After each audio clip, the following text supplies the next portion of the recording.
Die gedeelte waarmee ons besig is, bewys maar net weer die noodsaak van hoekom ons preek soos wat ons preek en hoekom ons vers vir vers deur die Bybel preek. En nie verse uitlos of temas kies om op te preek nie. Want hoeveel preke hoor 'n mens wat handel oor die dinge wat die Here haat? Mens hoor dit nie. Inteendeel, mens weet eers meer die Here haat enigiets nie. Al wat mens deesdae hoor is die Here is net lief vir dinge en hy is net liefde. Daar's geen ding op die aarde wat hy haat nie. Maar dis hoekom ons vers vir vers deur die Bybel preek, sodat ons nie net die gemaklike verse dek nie, maar ook die ongemaklike verse dek. En in hierdie geval sien ons, daar's wel dinge wat die Here haat. En dit is goed om dit te weet. Want die Here se kinders moet die dinge haat wat hy haat. Ons moet ook die dinge lief hê wat hy lief het. Maar daar's wel dinge wat die Here haat. En die dinge moet vir ons ook 'n gruwel wees. Ons gaan spesifiek kyk na vers 19 vandag, maar ons lees vanaf vers 16 tot vers 19 vir konteks. Spreuke 6, vers 16 tot 19, en dit lees dan so. Hierdie 6 dinge haat die Here, en 7 is vir sy siel 'n gruwel. Trotse oë, 'n leenagtige tong, en hande wat onskuldige bloed vergiet, 'n hart wat onheilsplanne beraam, voete wat haastig na die kwaad toe loop, en aan ons teks vandag, een wat as valse getuie leuns uitstrooi, en tussen broers tweedrag saai. Net so ver in die skrif vandag. Kom ons sluit weer die oë.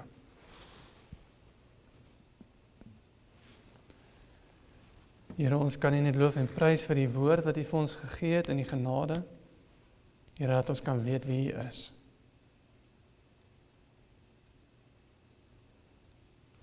Here, U hele woord is waarheid, U hele woord is deur U uitgeasem, U hele woord is onfeilbaar en foutloos en genoegsaam, U hele woord, Here, is eg.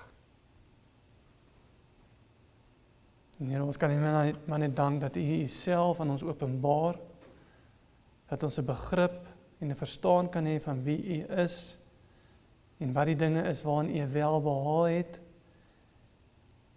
en wat die dinge is wat U haat. Ag Here, lei ons in hierdie oggend om 'n liefde te hê vir hierdie waarheid. En Here, help ons om te besef dat daar wel 'n waarheid is, 'n absolute waarheid.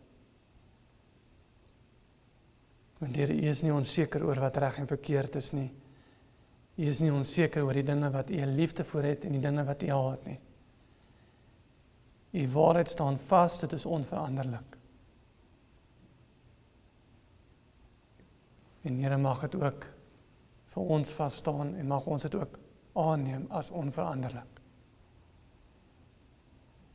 Lei ons Here deur die krag van die Gees, want U weet ons is maar nietige mense. En ons is maar stadig om te hoor, ons is stadig om te leer. Ons kan nie ons eie harte verander nie, maar Here, U kan. En daarom is ons gebed dat U ons weer eens in hierdie oggend genadig sal wees, Here, deur om in ons harte te werk en dit te smee volgens U wil. Dit is ons gebed, o Here, nie omdat ons dit verdien nie, want ons doen nie, maar omdat U genade so ongelooflik groot is.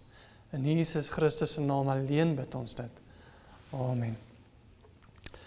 Nou, ons het laasweek gekyk na die 4de en die 5de van die 7 dinge wat die Here haat, soos dit genoem word in vers 18, naamlik dat die Here haat 'n hart wat onheilsplanne beraam en voete wat haastig na die kwaad toe loop. En soos ons gesien het, jou fisiese gestalte, jou intellektuele vermoëns, jou fisiese vermoëns, jou aansien, jou aanvaarding onder mense, of mense wat jou volg en ondersteun, of mense wat jou nie wil volg en nie wil ondersteun nie, is absoluut irrelevant vir die Here. Al daai dinge is irrelevant. Al wat die Here traak, is die kondisie van die hart. Dis al wat hom traak. Sara kon op 90-jarige ouderdom vir Isak kry. Haar ouderdom was irrelevant vir die Here. God raak kwaad vir Moses omdat hy sy spraak as 'n verskoning wil gebruik.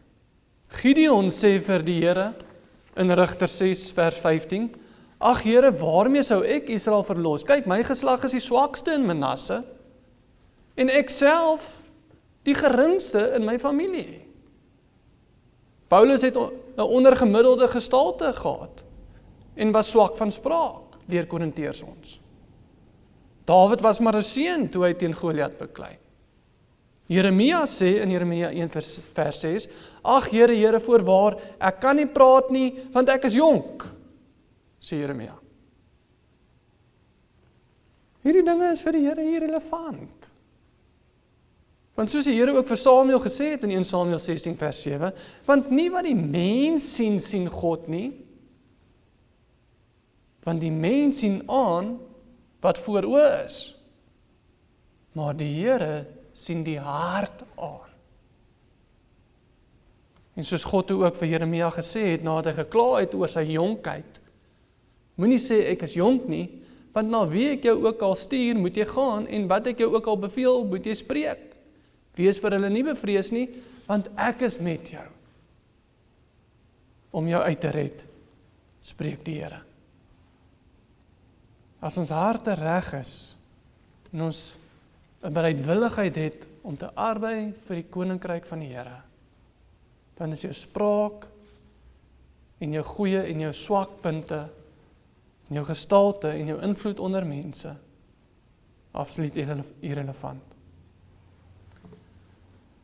Want as jy op daardie dinge moet steun om suksesvol te wees in die eerste plek, dan gaan jy in elk geval net iets hê om in te roem.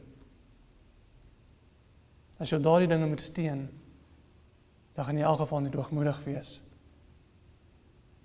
Want dan steun jy nie meer op die Here nie, jy steun op jou eie vermoëns. Ons harte lê oop en bloot voor die Here, en dit is al wat saak maak.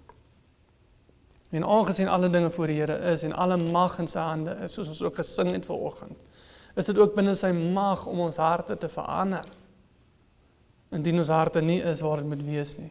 Want hy beloof ons ook, dat onder die nuwe verbond, hy sy wette op ons hart sal skrywe. Ons hoef bloot en daarvoor te vra.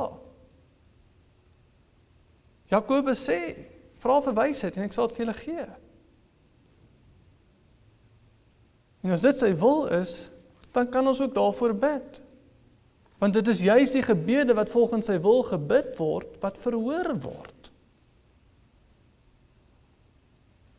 Maar ons sien dan die laaste twee dinge wat vir die Here gruwel is, wat ook verwant hou met mekaar, soos die vorige twee verwant gehou het met mekaar, waar ons lees in vers 19 dat die Here haat een wat as valse getuie leuns uitstroei, en tussen broers tweedrag saai.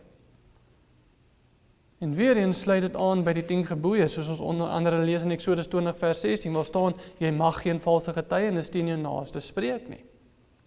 Maar ons sien ook dat valse getuienis, en om tussen broers tweedrag te saai, hand aan hand loop. Want soos ons ook lees in Spreuke 16 vers 28, 'n man van valse streke saai tweedrag, en 'n kwaadstoker skei vriende van mekaar.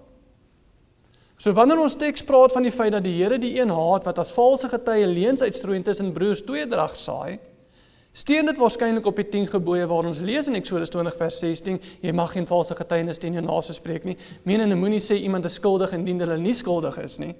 Maar aangesien Salomo ook homself baie keer herhaal in Spreuke, kan ons ook die breër betekenis van hierdie vers aanneem, want soos ons sopas gelees het, hy ook sê in Spreuke 16 vers 28, 'n man van valse streke saai tweedrag en 'n kwaadstoker skei vriende van mekaar.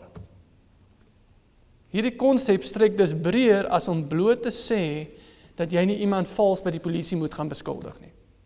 Dis breër as net daardie betekenis. En dit is nie 'n geval van jy mag nie iemand vals in die tronk laat beland nie, maar jy kan die woord van die Here maar verdraai nie. Jy kan maar 'n vals getuienis daarvan gee nie. Solank jy net iemand vals by die polisie aangee nie. Dis nie die geval nie. En terwyl ons teks moontlik verwys na die noue betekenis, waar dit praat van om iemand nie vals by die gereg aan te kla nie, kan ons hierdie noue betekenis nie gebruik as 'n verskoning dat ons in die breër sin maar valslik kan handel nie. Want 'n valse getuienis kan ook verwys na enige waarheid wat verdraai word. 'n Valse getuienis kan na enige waarheid verwys wat verdraai word. En die Bybel ondersteun ook hierdie interpretasie. Ons lees onder andere in Psalm 119 vers 88, maak my lewend na u goedendierendheid, dat ek die getuienis van u mond kan onderhou. Met ander woorde, die woord van die Here is sy getuienis aan ons, wat ons moet onderhou. Dit behels die hele waarheid van die woord. Dit is die getuienis. Jesus sê in Matteus 24 vers 14, en hierdie evangelie van die koninkryk sal verkondig word in die hele wêreld tot 'n getuienis aan al die nasies. Ons lees in 1 Johannes 5 vers 10 tot 11. Wie in die Seun van God glo, het die getuienis in homself. Hy wat God nie glo nie, het hom tot 'n leienaar gemaak, omdat hy die getuienis nie geglo het, wat God aangaande sy Seun getuig het nie, en dit is die getuienis, dat God ons die ewige lewe gegee het, en die lewe is in sy Seun. Dit is die getuienis. En as hierdie getuienis verdraai word, wel, dan is jy 'n valse getuie. Maar dit is ook wanneer iemand as 'n valse getuie optree en die waarheid van die Here verdraai, dat daar tweedrag tussen broers ontstaan. Terwyl daar nie tweedrag moet wees binne die gemeente van God nie. Dan moet nie tweedrag gesaai word onder gelowiges of althans broers binne die verbondsgemeenskap nie. Of althans binne die kerk nie. Maar dit is presies wat gebeur wanneer valse lering gebring word. Wanneer valse getuienis gebring word van die waarheid. Want soos Paulus ook sê in 1 Korintiërs 1 vers 10, maar ek vermaan julle broeders in die naam van ons Here Jesus Christus om almal eenstemmig te wees. En dat daar geen skeringe onder julle moet wees nie, maar dat julle verenig moet wees in dieselfde gesindheid en in dieselfde mening. En die argument wat Paulus maak oor hoekom ons eenstemmig moet wees, hoekom daar nie tweedrag moet wees nie, en dieselfde gesindheid moet hê, en hoekom ons dieselfde mening moet hê, en kan hê, maak hy deur om die vraag te vra, in vers 13 van daardie hoofstuk, is Christus verdeel? Hy kan sê ons moet eensgesind wees, hy kan sê ons mag nie tweedragtig wees nie, hy kan sê ons moet van dieselfde gedagte wees. Hoekom kan hy dit sê? Want hy vra die vraag, want is Christus dan verdeeld? Al wanneer ons 'n verskoning kan hê om verdeeld te wees, as gelowiges, is as Christus verdeeld is. Maar hy is nie. En hy sal ook nooit wees nie. Die Here is nie in 'n twis met homself oor wat reg en verkeerd is nie. Die Here is nie in 'n twis met homself oor wat waarheid en valsheid is nie. Hy is die weg en hy is die waarheid. En daardie waarheid kan nie verander nie. Die Here gaan nie vir jou sê, een ding is reg, en vir 'n ander een weer sê, maar jy kan dit so doen nie, want dan is hy verdeeld. As iets vir jou sonde is, maar as nie vir my sonde nie, dan is Christus verdeeld. Want dan het jy 'n ander waarheid as wat ek het. En iets is reg vir jou wat vir my verkeerd is. Paulus vra die vraag, is Christus verdeeld? Maar dit is presies wat valse getuies doen. Hulle verdeel Christus. Want al sê die woord een ding, hulle verkondig weer 'n ander. God kan dalk een ding vir jou gesê het, maar hy het weer vir my 'n ander ding gesê. Maar soos Paulus sê, die enigste rede hoekom ons nie verdeeld behoort te wees nie, is omdat Christus nie verdeeld is nie. Efesiërs 4 vers 1 tot 3, ek vermaan julle dan, ek die gevangene in die Here, om te wandel waardig die roeping waarmee julle geroep is, met alle nederigheid en sagmoedigheid, met lankmoedigheid, terwyl julle mekaar in liefde verdra en ernstig strewe om die eenheid van die Gees te bewaar deur die band van die vrede. Ernstig strewe om die eenheid van die Gees te bewaar. En as daar nie eenheid in die liggaam van Christus is nie, beteken dit nie dat die Here verskillende opinies en verskillende standaarde en verskillende menings en verskillende waarhede het nie, maar omdat ons afgewyk het van die eenheid van die Gees wat ons behoort te bewaar. En waarna ons ernstig behoort te strewe, sê Paulus. Want soos hy dan ook aangaan om te sê in die volgende verse, dit is een liggaam en een Gees, soos julle ook geroep is in een hoop van julle roeping, een Here, een geloof, een doop, een God en Vader van almal, wat oor almal en deur almal en in almal is. Een. God is nie verdeeld nie. En sy waarheid is nie verdeeld nie, want as sy waarheid verdeeld was, dan is dit nie meer waarheid nie, maar valsheid. En die persoon wat daardie eenheid verdeel, asof dit verdeel kan word, is 'n valse getuie en saai tweedrag tussen broers. En die Here haat die persoon wat daardie eenheid en waarheid as 'n valse getuie verdeel. Want dit kan nie verdeel word nie. En soos Paulus sê, die enigste rede hoekom dit nie verdeel kan word nie, is want Christus kan nie verdeel word nie. Is Christus verdeel, sê hy? En die Here haat die persoon met daardie eenheid en waarheid as 'n valse getuie verdeel. En daarom lees ons ook in 2 Johannes 1 vers 9. Elkeen wat voortgaan en nie bly in die leer van die Christus nie, het God nie. Hy wat bly in die leer, hy het die Vader en die Seun. As iemand na julle kom en hierdie leer nie bring nie, ontvang hom nie. Ontvang hom nie in die huis en groet hom nie. Want hy wat hom groet, neem deel aan sy bose werke. En dit is hoe belangrik die eenheid van die leer van Christus vir die Here is. Soveel so, dat as iemand van daardie leer wil afwyk, groet hom nie, ontvang hom nie. Want hy gaan verdeeldheid bring en Christus is nie verdeeld nie. En die Here haat verdeeldheid. Hy haat die mens wat tweedrag saai tussen broers.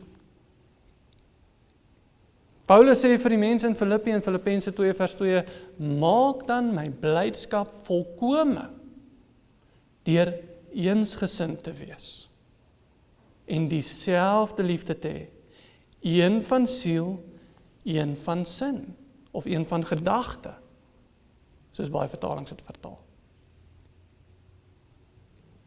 Nou die fout wat baie gemeentes maak, is om alleenlik eenheid te soek onder die kerke wat rondom hulle is. Byvoorbeeld die charismatiese kerke is baie gemaklik in hulle standpunte, want hulle het eenheid onder hulle self en daar's duisende van hulle. En terwyl dit nie 'n slegte ding is om eenheid te soek onder die kerke wat rondom ons is nie, jy kan nie alleenlik dit doen nie. Jy kan nie alleenlik dit doen nie. Jy moet terselfdertyd eenheid soek onder die kerke wat ons vooraf gegaan het. Jy kan nie net horisontaal soek, jy moet vertikaal ook soek. Jy kan nie net langs soek, jy moet kyk wie jou vooraf gegaan het. As jy eenheid onder gemeentes het, waar daardie gemeentes, maar daardie gemeentes kan nie eenheid vind met kerke wat in die 1700s bestaan het nie, dan is jy in gevaar. Want die Here is nie verdeeld nie. En maak nie saak hoeveel tyd verbygaan nie, hy gaan nie verdeeld raak nie.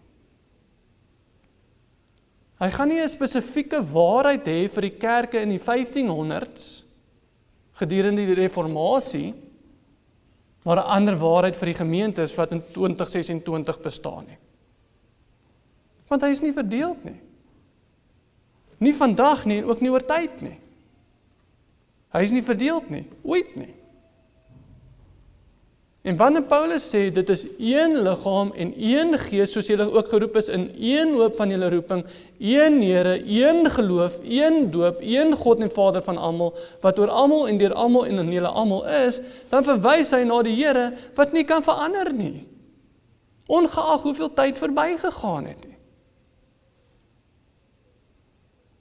Ja, jy mag dalk eenheid hê met ander kerke, maar sal iemand van die hervorming van die 1500s in jou kerk kan instap en eensgesind met jou kan wees.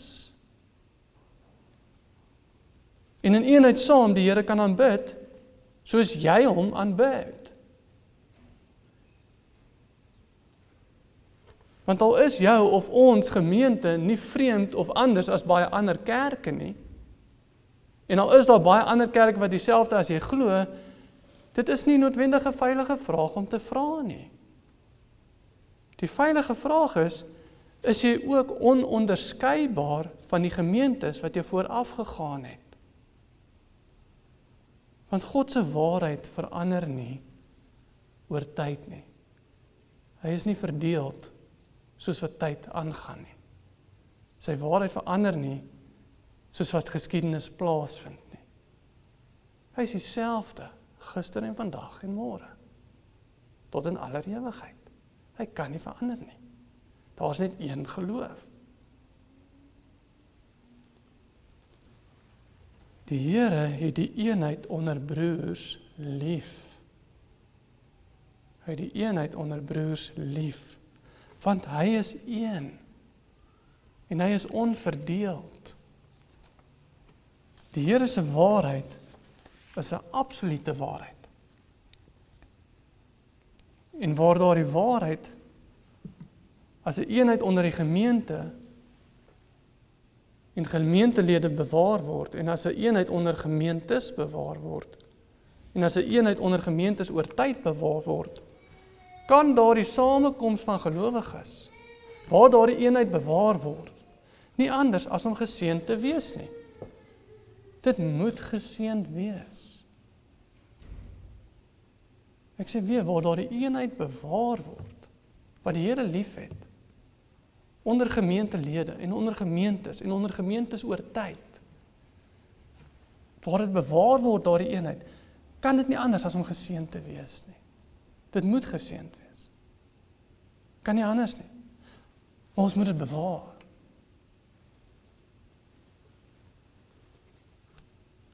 Dit kan nie anders as om geseënd te wees nie, want so stem dit ook ooreen met God se wese, wie hy is in sy wese.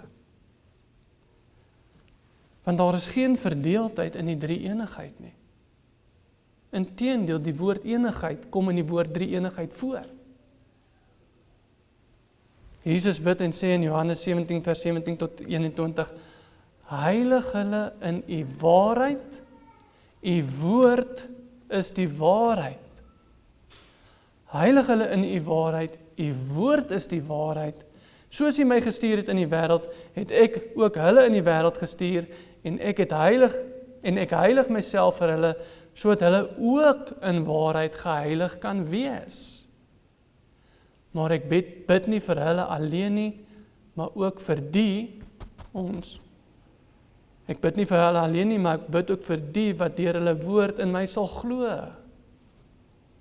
Dat almal een mag wees, net soos u Vader in my en ek in u, dat hulle ook in ons een mag wees. Sodat die wêreld kan glo dat u my gestuur het. Eenheid spruit noodwendig voort vanuit waarheid. En soos Jesus sê, sy woord is waarheid.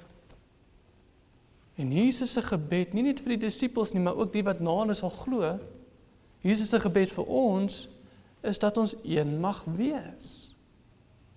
Net soos die Seun en die Vader ook een is. sodat ons ook in God saam een mag wees. Want daar is net een Christus, daar is net een Gees, daar is net een geloof.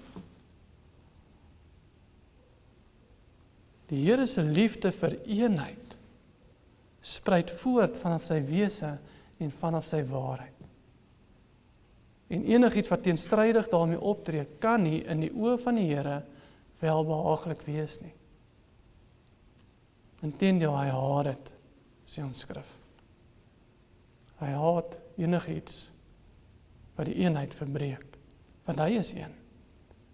En sy gebed vir ons is dat ons met hom een moet wees, deur die waarheid, en sy woord is waarheid.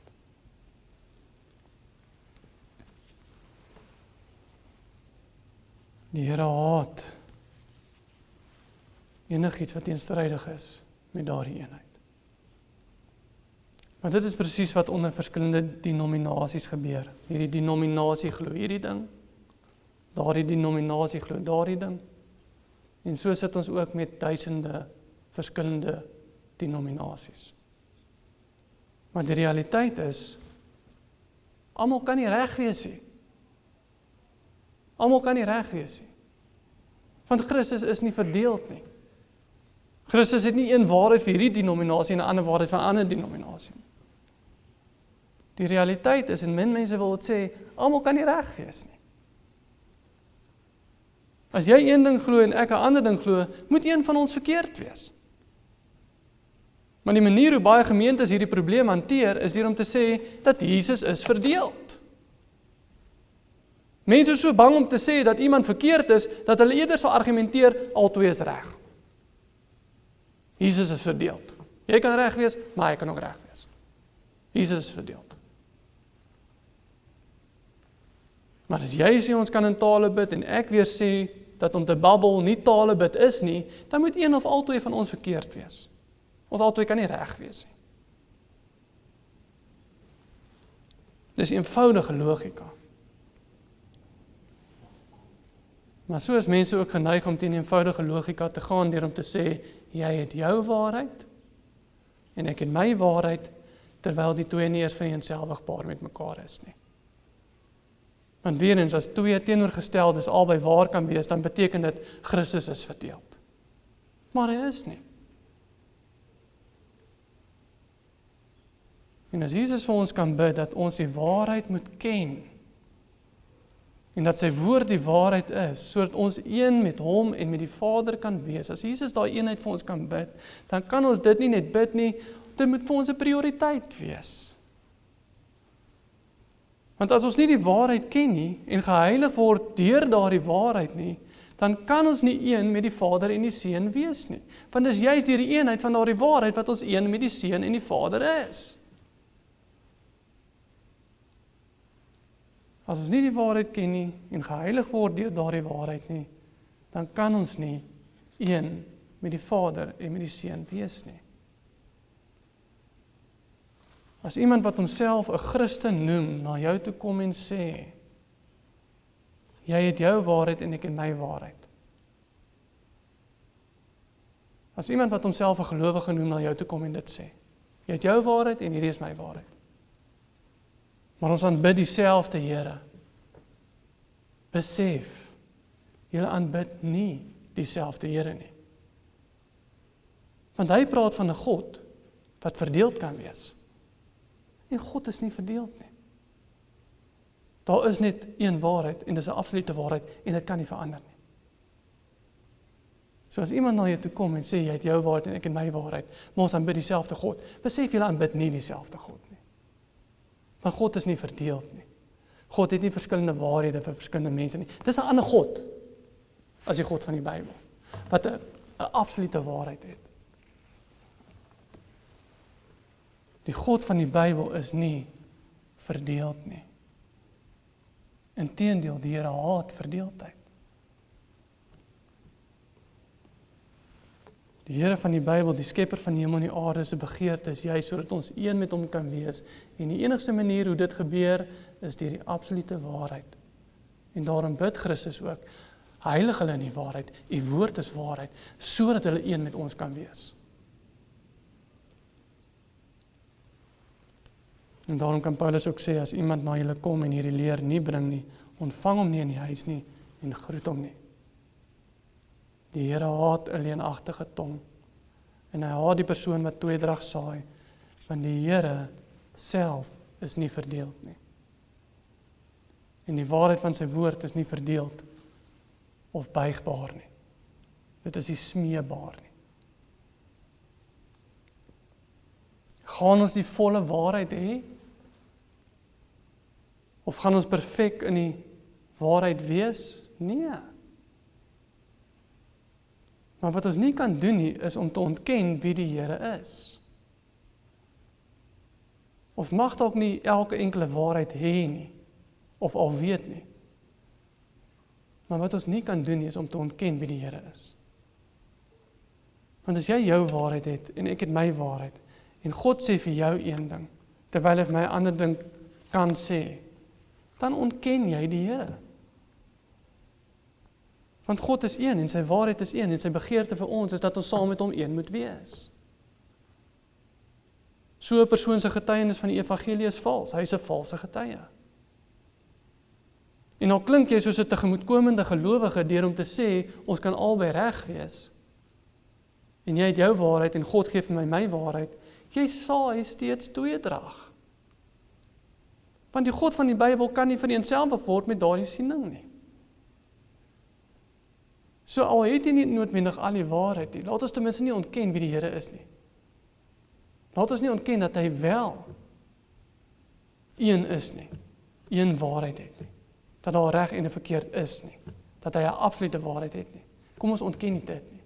Jy mag dit dalk nog nie ken nie, maar kom ons ontken ten minste nie dat dit bestaan nie. Ons gaan nie elke enkele waarheid van die Here ken nie. Ons gaan nie.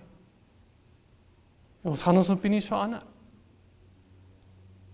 Maar wat ons wel kan doen, is om te erken dat die Here een is en sy waarheid is een. Kom ons erken ten minste dit, dat daar 'n absolute waarheid is. Ons mag dalk nog nie die waarheid weet oor 'n spesifieke onderwerp nie, maar laat ons ten minste erken dat daar wel 'n waarheid is. 'n Spesifieke waarheid, 'n absolute waarheid, dat God nie verdeeld is nie. Ons mag dalk nie al die waarhede ken nie, maar laat ons ten minste erken dat daar wel 'n waarheid is vir elke spesifieke geleentheid. Want as daar nie 'n absolute waarheid bestaan nie, dan bestaan God ook nie. As daar nie 'n absolute waarheid bestaan nie, dan bestaan God ook nie. Want God is waarheid. Ons mag dalk nog nie die waarheid weet rakende 'n spesifieke onderwerp nie, maar laat ons ten minste nie ontken dat daar wel 'n spesifieke waarheid is om te vind nie. Want as daar nie 'n waarheid is om te vind nie, dan het Salomo ook sy asem gemors. Toe hy vir ons gesê het in Spreuke 2 vers 3 tot 5, as jy na die insig roep, na die verstand jou stem verhef, as jy daarna soek, soos na silwer, en dit naspeur soos verborge skatte, dan sal jy die vrees van die Here verstaan en die kennis van God vind. Het Salomo se asem gemors? Is daar verskillende waarhede? Jy gaan daarna soek, jy gaan dalk ietsie kry, maar daar's iets anders wat ook eintlik waar is. Nee, Salomo het nie sy asem gemors nie. En as God se kennis en sy waarheid en sy getuienis vloeibaar is en anders is vir elke persoon, dan is daar niks om te vind nie. Want dit kan ons verander. As God se waarheid kan verander, dan is daar ook niks om te vind nie. Dit is nie 'n geheim dat ek 'n groot voorstander is om nie jou kinders vir die staat te gee om hulle groot te maak nie. Almal weet ek glo dit. Of ek is reg of ek is verkeerd. Dis nie ons almal kan reg wees, maak nie saak wat ons glo nie. Of ek is reg of ek is verkeerd. Dit is nie 'n geval van ek het my waarheid en jy het jou waarheid nie. Of ek is reg of ek is verkeerd. Of dit is reg om jou kinders bloot te stel aan mense wat hulle gaan indoktrineer met selfde geslagverhoudings, pornografie, om te vloek, om hulle ouers te verontagsaam, en dis wat ons gedoen het onder vriende, ons het ons ouers verontagsaam, ensovoorts en so meer. Of dit is reg om dit te doen, om hulle daarin bloot te stel, of is verkeerd, dis hoe eenvoudig het is. Of is reg of is verkeerd.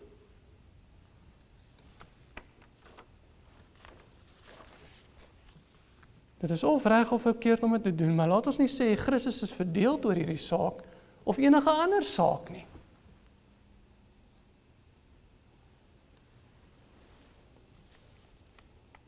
Daar is wel een ding wat skeiding mag bring,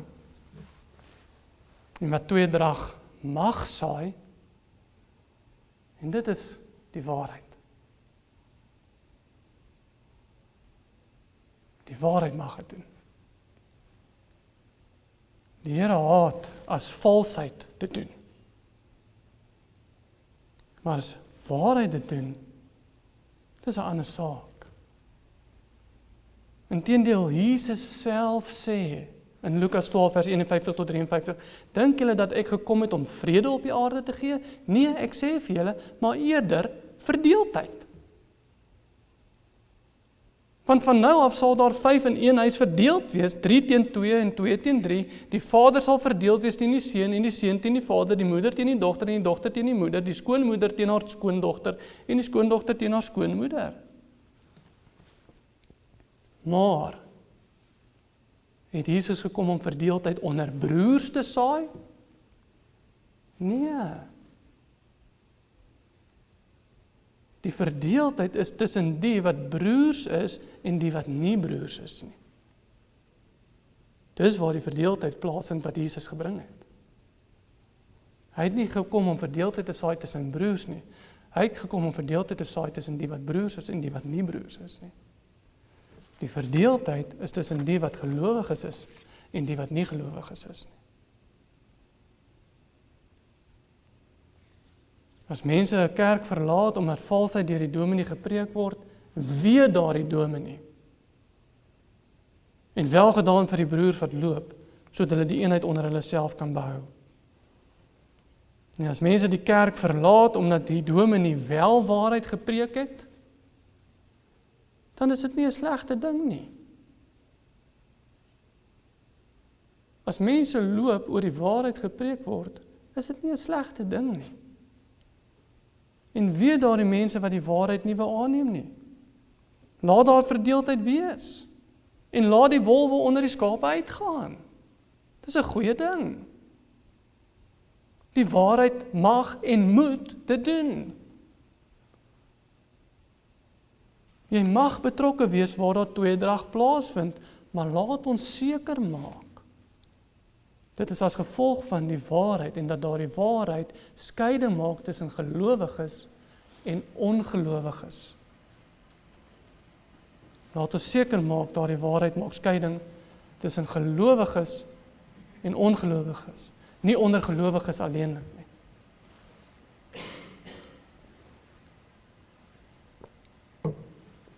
Maar laat ons nooit betrokke wees waar skeiding plaasvind onder gelowiges, omdat valsheid gebring was nie. Mag dit nooit die geval wees nie. Want die Here haat 'n valse getuie. Hy haat dit as iemand tweedrag saai, en hy haat die persoon wat tweedrag saai onder die gemeente, onder die gelowiges, onder die broers. Maar om af te sluit, laat ons gesindheid wees om eensgesind te wees, wetende dat daar wel 'n absolute waarheid bestaan. Laat ons dit nie vergeet nie. En so Salomo ook sê, dat ons daarna moet soek soos verborgde skatte, met die wete dat ons dit ook sal kry. Die Here haat dit wat teenstrydig is met sy wese. En hy is 'n enige God.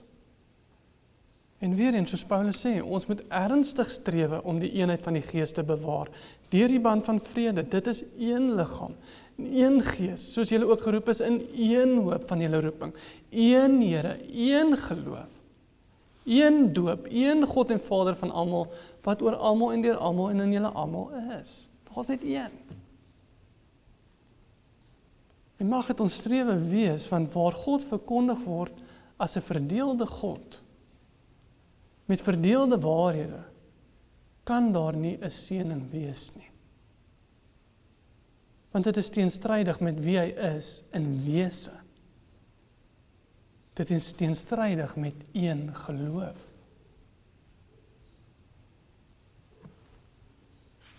En waar ons soek na die waarheid om eensgesind te wees, want God is 'n enige God, kan dit nie anders as om geseënd te wees nie. En dit mag dalk wees dat ons die waarheid ken, maar ons sukkel nog om daardie waarheid in ons lewens te implementeer. Dit is nie noodwendig 'n slegte plek om te wees nie. Ons weet dalk al wat die waarheid is. Ons sukkel net om dit 100% reg te kry. Dit is nie noodwendig 'n slegte plek om te wees nie. Ons is lankmoedig met mekaar. Ons is genadig met mekaar. Ons dra mekaar se laste, ons bemoedig mekaar in daardie waarheid.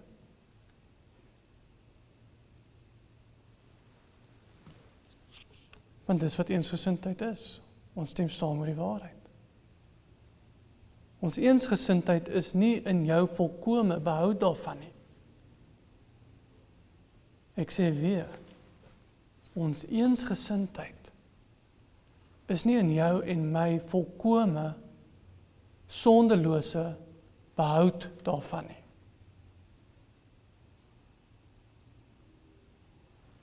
En dat jy nooit sondig nie. Ons eensgesindheid is om ten minste te erken dat daar wel waarheid is. 'n waarheid. En ons is eensgesind daaroor en ons bemoedig mekaar om daarin te groei.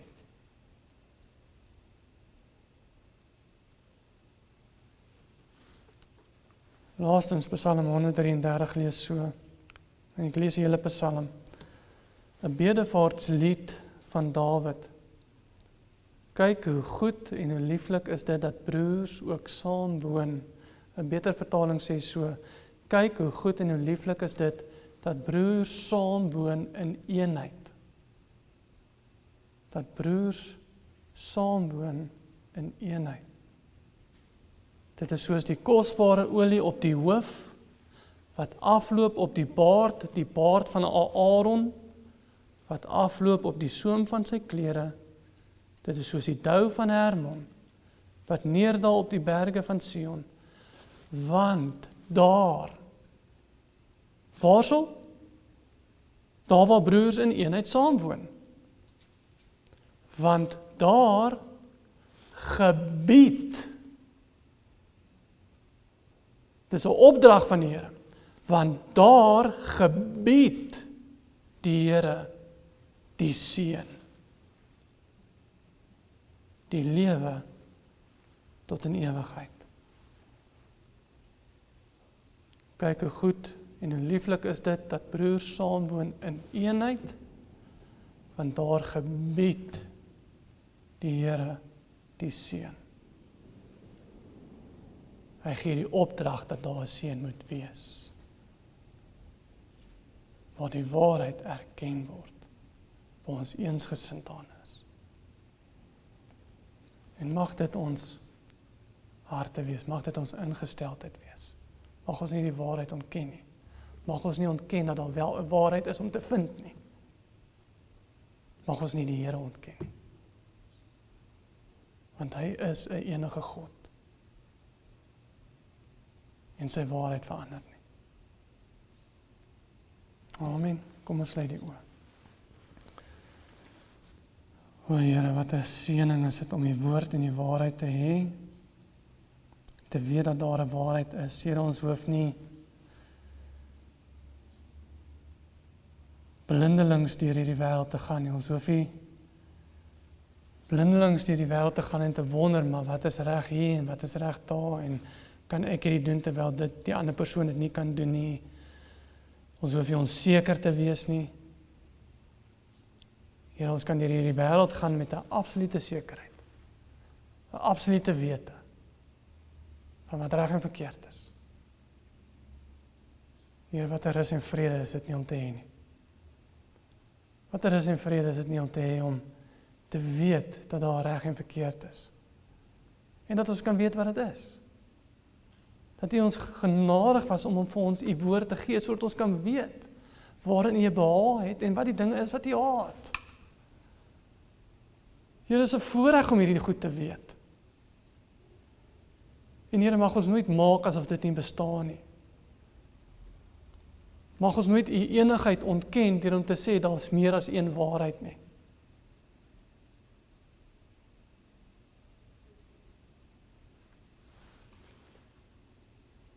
Ag Here, en soos ons gebed vir onsself, soos U gebed ook vir ons is, Here, mag U ons heilig in die woord, heilig in die waarheid en die woord is waarheid. Mag U ons een maak met U, soos U en die Vader ook een is. Mag ons nie U woord verontagsaam nie, mag ons nie ontken in U wese nie. En Here, mag U ons genadig wees as 'n gemeente en ons eensgesind maak in hierdie waarheid. Here, ons hou nie noodwendig die waarheid 100% nie, ons kry dit nog heeltemal reg nie. Gun dit ons, Here, om mekaar se laste te dra, mekaar te bemoedig. Maar Here, laat ons net nie die waarheid ontken nie. Ons mag dalk nog nie daar wees nie, ons is nie sondeloos nie, Here. Maar laat ons ten minste nie ontken dat daar wel waarheid is nie.